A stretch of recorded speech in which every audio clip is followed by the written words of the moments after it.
Hi, I'm Peter Adamson, and you're listening to the History of Philosophy podcast, brought to you with the support of King's College London and the Leverhulme Trust, online at www.historyofphilosophy.net. Today I'll be doing an interview with Professor James Wilberding of the University of Bochum. Hi, James. Hello. And today we're going to be talking about nature in Neoplatonism, and especially in Plotinus and his student Porphyry. Maybe you could start by just talking a little bit about the issue in general, because people have a tendency to think of the Neoplatonists as being not very interested in natural philosophy. Why do they think that, and to what extent is that true?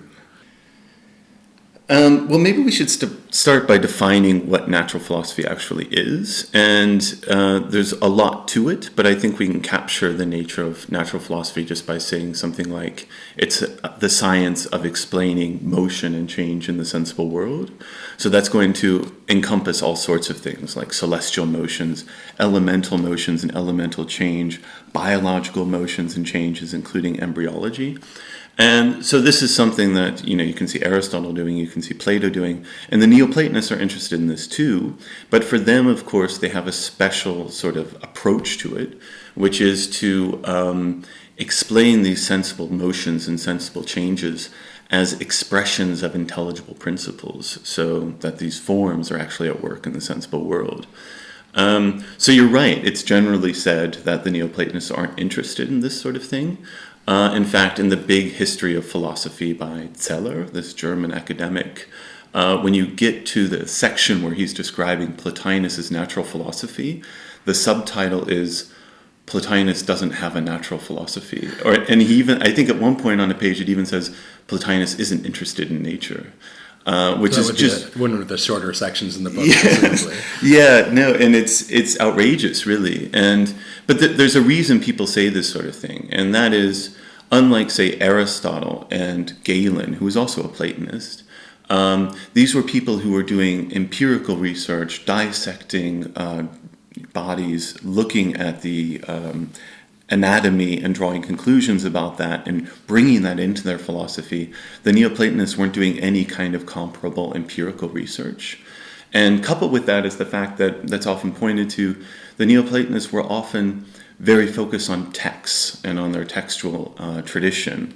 So they're reading Plato, they're reading Aristotle, and by that I don't mean to suggest that they're just doing interpretation, because they were very concerned to show that Plato, and to some extent Aristotle, what they were saying is true, and that often caused them to take these texts as springboards, one might say, to do their own philosophy, but under the rubric of interpreting a text. So there's all sorts of new developments that they get into. And that could also lead one to think, well, they're just sort of armchair philosophers who aren't interested in the sensible world at all.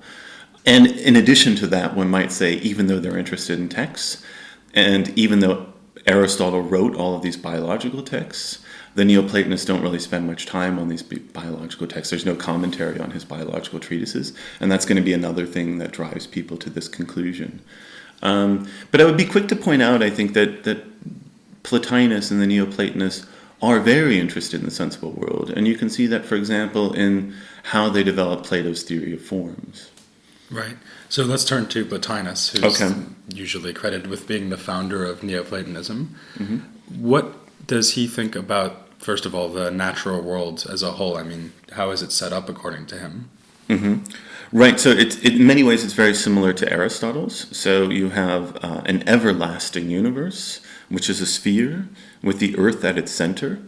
But it's very different from Aristotle's in several ways. So for one, obviously, Plotinus, as a Platonist, is following Plato and thinking of the sensible world as a living thing, as a composite of body and soul, and that's something that Aristotle never really says. Moreover, although Aristotle and Plotinus both think that the universe is everlasting, they have very different approaches to arguing for this conclusion. So Aristotle says, he argues from the nature of the constitution of the heavens, and he says there's this fifth body that doesn't have any contrary properties, and destruction is always caused by a contrary property. Therefore, this fifth body of the heavens is never going to be destroyed. Is the so-called ether, right? Yeah, this is the ether. And so that's going to be one argument for the everlastingness of the heavens and thus of the universe. And the other would be, say, arguing that motion can have no beginning and no end. So if there's motion at all, which there obviously is, then the universe must be everlasting. So those are Aristotle's arguments, but Plotinus has a different approach. He has these hypostases, which I'm guessing you covered in a previous podcast. Right, in several previous right. episodes, actually. Okay, great. So you have this metaphysics of precession and reversion, starting from these principles which, and it's difficult to talk about this, but we might say these principles always exist, have existed, and always will exist. It's a bit more difficult than that, as you've probably mentioned. But the idea is that the sensible cosmos is just a necessary product of these higher principles. So the sensible cosmos always has to exist. So that's Plotinus' standard argument for the everlastingness of the heavens. So just to make sure we get that point across, so the idea is that the physical cosmos necessarily flows forth from these higher principles the way light does from a light source or water from a fountain. So you can't have them without a physical cosmos. So it's basically nothing about the cosmos in its own right that would keep it in existence. It's the fact that it's caused by something that's always exercising causality. I think that's right, and that's maybe distinct from some of the things that happens with the hypostases, because say, if we say, well, the soul is a necessary emanation of the intellect, that's not quite right, because there's this moment of reversion where the soul is in some sense creating itself, but you don't really get that with the sensible cosmos. But that depends on how one thinks of nature and nature's relation to the sensible cosmos, which I guess we'll probably have time to get to eventually, I would think. But before we get to what he thinks about nature as a principle, I know that he wrote a treatise actually on this question about whether the cosmos is eternal, and you've written a translation and commentary on this treatise. Yes. So you would be the ideal person to tell us about it. So tell us about it. Perhaps, yeah. We'll see. Right. So like I said, Plotinus has these arguments that he provides in all sorts of treatises, so throughout his career, for the everlastingness of the heavens. But to his credit, he kind of puzzles over this fact, over this question of whether the sensible universe is always numerically identical. So whether it's the same sensible universe, or whether it's more like Theseus' ship, that parts are being replaced and ultimately maybe we have a different sensible universe. And it's interesting that he puzzles over this question, because you could think he's already committed to this idea that the sensible universe is a composite of body and soul. So this question about the diachronic identity, so the identity through time of the sensible universe, is very similar to our concerns about personal identity through time. And often people just are willing to say, well, the soul's identical through time, and that suffices. So why isn't Plotinus worried about them? Why isn't Plotinus satisfied by just saying that the soul is identical through time? The idea then would be that someone might worry, well, why am I the same person now as I was when I was 5 years old? Because there's none of the same stuff in my body. Exactly. Yeah. And then you might expect Plotinus to say, Plotinus of all people, should be the guy to say, well, you have the same soul, so who cares if your body has changed? And you're saying that that's not his answer, at least in the case of the cosmos. That's right, yeah. So he acknowledges that there's this fundamental thing about the sensible world, which is that everything's in flux. And just as in the case of you and me, we're losing parts, we consume food to regain these parts. And but what we see is, there isn't quite the harmony that we need to live forever, for the body and the soul to be joined forever. So Plotinus's concern seems to be that anytime there's flux, that shows that the body and the soul aren't really having the kind of harmony that can last forever. So for him, it's not sufficient to just appeal to the soul, because as long as there's flux, he's concerned that maybe the body and soul will come apart, in which case maybe we would have cycles of a universe, something like the Stoics perhaps, that it's there and then it ceases and then it starts again. And in fact, that is what happens to humans, right? So they lose a body, then their soul goes into a new body later on. Exactly. So we have this reincarnation or transmigration theory. Why doesn't that happen to the cosmos then? Yeah, well, he argues that, similar to Aristotle, that the heavens are the thing that aren't subject to flux. And he's a bit of two minds about Aristotle's solution, because Aristotle, as he sees it, just posited this fifth body that solved all of these problems. And he didn't really think that that was well supported. And this is interesting because this is also the constitution of the heavens question is one of the questions where Plato and Aristotle seriously disagree. Aristotle says the fifth body. Plato says it's mostly fire, but all four elements are there. And so this is an interesting sort of test to see how Neoplatonists deal with this sort of question, because generally they like to bring them together. But in this particular case, Plotinus, for example, says, well, Aristotle isn't justified, I'm going to follow Plato. And indeed, one might say he has good reasons for doing so, because Aristotle maybe hasn't really proven that there's this fifth body. Okay, but that still seems like it doesn't answer the question, because now if he said that the heavens don't consist of a fifth element which is indestructible, but rather of the four sublunary elements, it seems like the heavens too should be destroyed, just like our bodies are destroyed. Right, so the easy answer is off the table, namely Aristotle's. So he sticks to Plato's idea that all four elements are there, but again, he uses this as an opportunity to really investigate the constitution of the heavens, and he pushes Plato's answer in Aristotle's direction, and he ends up saying, well, yeah, it's mostly fire, but there's a very different kind of fire in the heavens, and this fire is almost immaterial, which means it's going to allow itself to create a kind of, to engage in a kind of harmonious relationship with soul, such that there won't be any flux. Which is actually, he's in a good position, he's on good footing anyway, because it doesn't look like there's flux from the heavens, unlike in the sensible world. So really he's just trying to support that through some kind of theory of the material of the heavens. It's almost like he thinks the heavens are some kind of intermediary or compromise between intelligible things and physical things, right? They're permanence and almost immaterial, but they're physical and are visible, for example, the way that sublunary bodies are. Yeah, that's right. And I think that's actually maybe more true than a lot of people want to admit. I mean, what we saw, for instance, in Aristotle is you have this sensible world, and then you have these heavens, which are always moving and in some sense, divine. And then beyond that, beyond the heavens, you get this unmoved mover.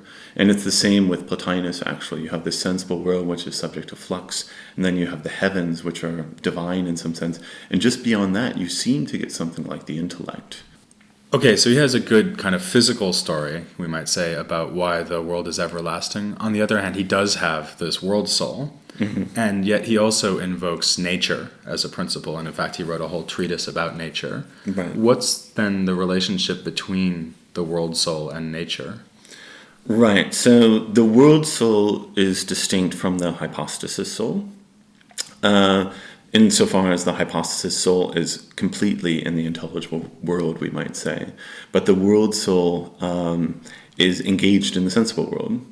And what Plotinus does is basically say, well, the world soul, similar to, say, human souls, consists of two parts, we might say. And there's going to be the part that is actively at work in the sensible world and in matter, and that's nature, the lower part. But he also reserves an upper part of the world soul that remains in the intelligible world. So in some sense, nature is just the lower part of the world soul. It's almost like another bridging principle then from the intelligible to the physical realm, right? Because it has a foot in both realms, as it were. That's right, yeah. That's interesting. So what kinds of things does he use nature to explain as opposed to the world soul? I mean, that's a question, to what extent the world soul is responsible for explaining anything directly and not by means of nature. It seems that nature is the one that's really doing the work in the natural world. And I think it's pretty much explaining almost everything, one might say. I mean, again, I mentioned at the start that there's this interesting biological development in the theory of forms. So, for example, it's actually not even clear in Plato whether there's a form of human being. Young Socrates in the Parmenides seems to have his doubts. Maybe in the Timaeus there is one. But even in the Timaeus, Plato describes how these generated gods construct the human body. And it's not clear that they're doing this because they have knowledge of the form of human being, for example. They just seem to be troubleshooting and trying to come up with a good plan for a human being. In Plotinus, the theory of forms takes a decidedly biological turn. So there are forms for all sorts of living things, humans, dogs, oxen, presumably even snakes, even plants there are forms of. And what happens with these forms is as they're handed down, so they start in intellect, they're handed down to soul, and ultimately they're handed down to nature, which is at work in the sensible world. And at each time they're handed down, they become more pluralized and more particularized, such that by the time you get to the level of nature, you don't have the form of human being, you have a whole variety of forms corresponding to so for example, in the case of a human being, all of the parts of the human body. And these are going to be the things that actually do the work in the sensible world and create the human body. And it's almost like all the humans who ever exist are kind of unfolding of the possible content of the form of man, or something. That's like that. right. Yeah. So at one point, Plotinus investigates this idea of whether there are forms of individuals, and this is, of course, a very controversial question that he engages with. But I think the soundest reading of his response to that question is to say, at the level of nature, there is this form of Socrates, say, insofar as at the level of nature you're going to have a principle of his snub nose and his bulging eyes and all of these other features.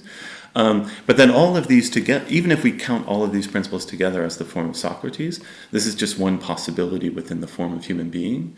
So the idea is, well, how many human beings would it take to instantiate the form of human beings? And his answer seems to be, a lot, maybe loads. Loads. So as many as fit into the great year is what he says. The great year being how long it takes for all the heavenly bodies to realign to their starting position. Right, exactly.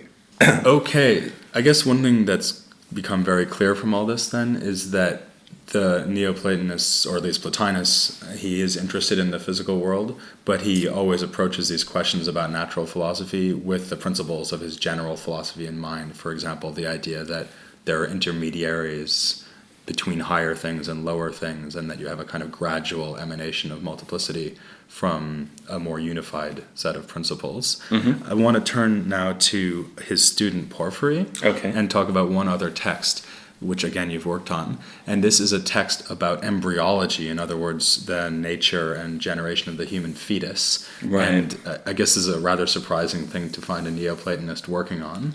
Can you tell us a little bit about the prehistory of this and maybe why he would have been interested in it? Right. So I don't actually think it's a very surprising thing for a Neoplatonist to be interested in.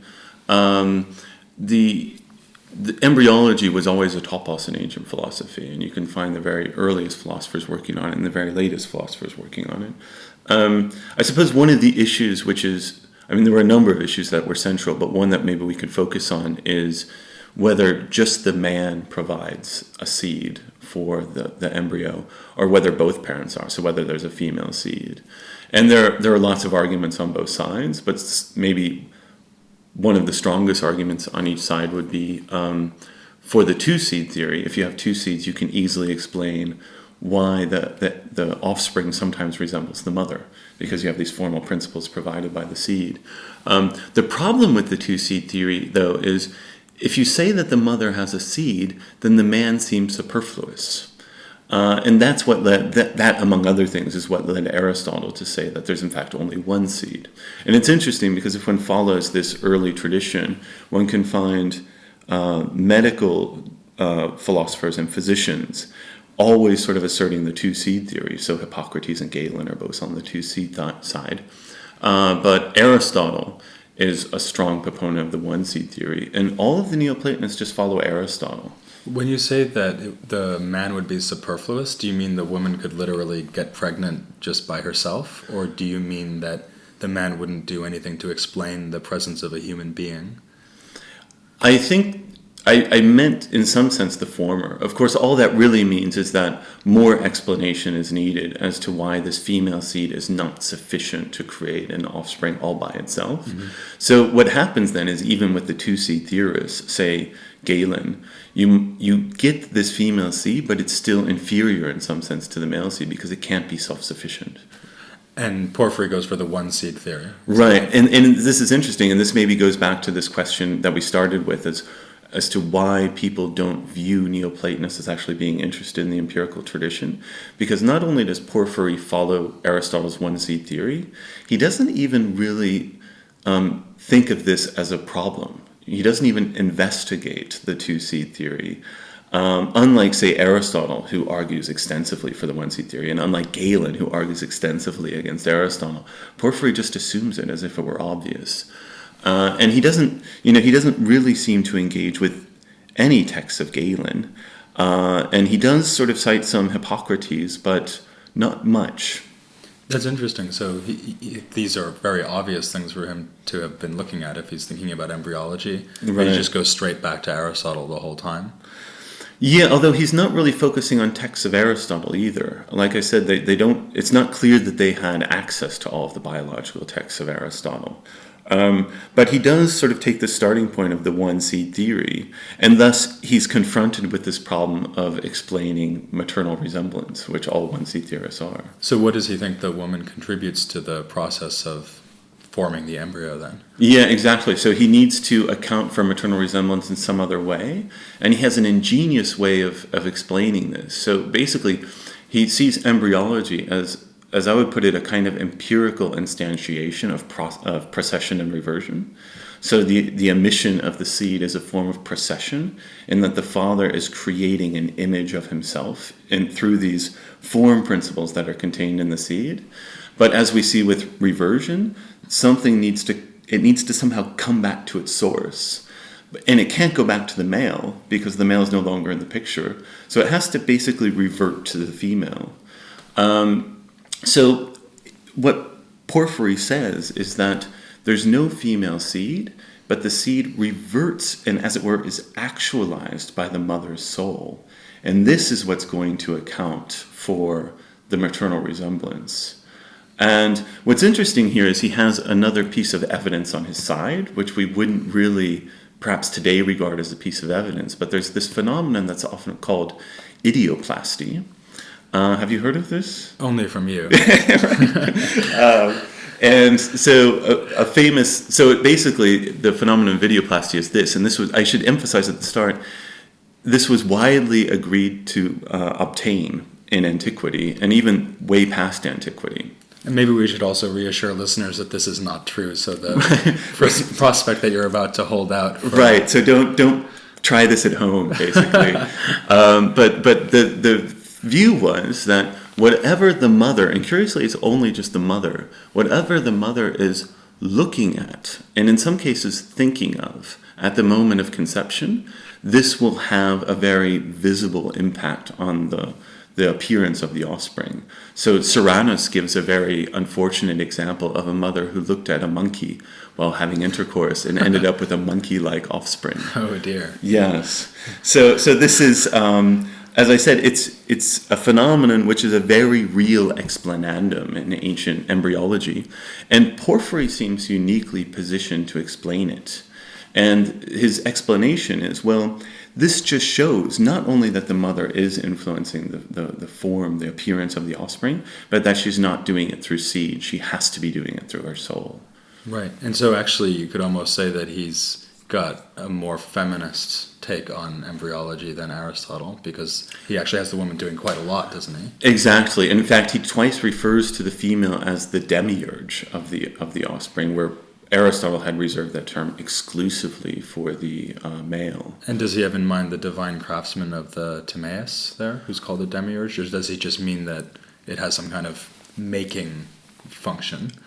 Demiurge means craftsman, right? Exactly. So demiurge means craftsman. I'm not sure he's explicitly trying to make a link to the Timaeus, but I think anytime you use that word, anytime a Neoplatonist used that word, of course he's aware that the demiurge is in the picture. And speaking of explicitly making links, I'll now encourage you to listen again next time when I will be looking at Porphyry more generally. But for now, I'd like to thank James very much for coming on the podcast. Thank you for having me, Peter.